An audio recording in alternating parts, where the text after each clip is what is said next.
protected me from him. Never once. And there was no bread and cheese for me.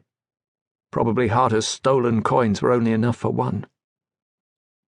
The oldest of the laughing men glanced at me. Casually, he flipped a penny onto the table. "Here, boy, water my horse and his burden, the ones with yellow ribbons. There's a good lad." The penny landed midway between Harter and me.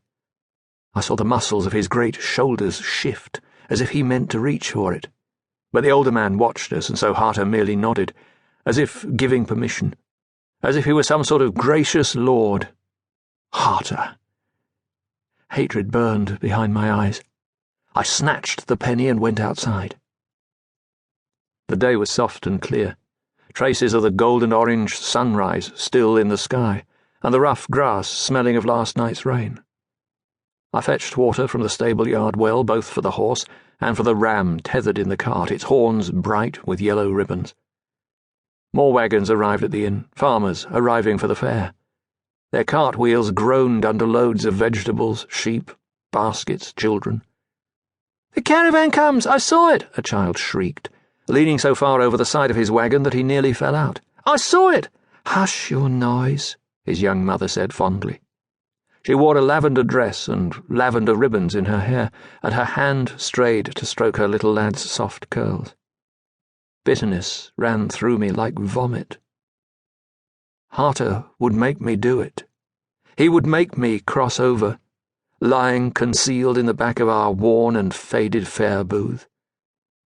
That was why we had come here, and to make it happen he would beat me first, as he had all the other times. I was no longer 6 years old. I was 14, and as tall as Harter, but I was skinny. How could I be otherwise, when I got so little to eat? And narrow-shouldered. Harter could lift a cask of new ale on each shoulder and not even sweat. But now I had a penny. Could I run away on that? On a single penny, and the memory of my dead mother in her lavender dress? No, I could not. Where would I go? And yet I dreamed of escape. Sometimes I gazed at Harter and was frightened by the violence of my desire to do him violence. But Harter had told me and Aunt Jo of finding the bodies of lone travellers on the roads of the Queendom, set upon by highwaymen, robbed and gutted. After such stories I huddled in my thin blanket and went nowhere. My stomach rumbled. I took the penny round back to the kitchen and exchanged it for breakfast, which I gobbled standing up in the stable-yard. A girl leaned against the well. There were other girls here now, climbing down from wagons or trailing behind their families into the inn. They wore their best outfits, wool skirts dyed green or red or blue hiked up over striped petticoats, black stomachers laced tight over embroidered white smocks, ribbons in their hair. This one was no prettier, no more bright-eyed, no better dressed than the others, although she wore black lace mitts on her hands. But she watched me. The rest of the girls looked through me as if I were a patch of hair, or else their eyes narrowed and their pink lips turned down in disgust. Dirty, weak, homeless. But this girl watched me thoughtfully, a heavy bucket of water dangling from one hand and weighing down her shoulder. Something bright and terrifying raced through me. She knew.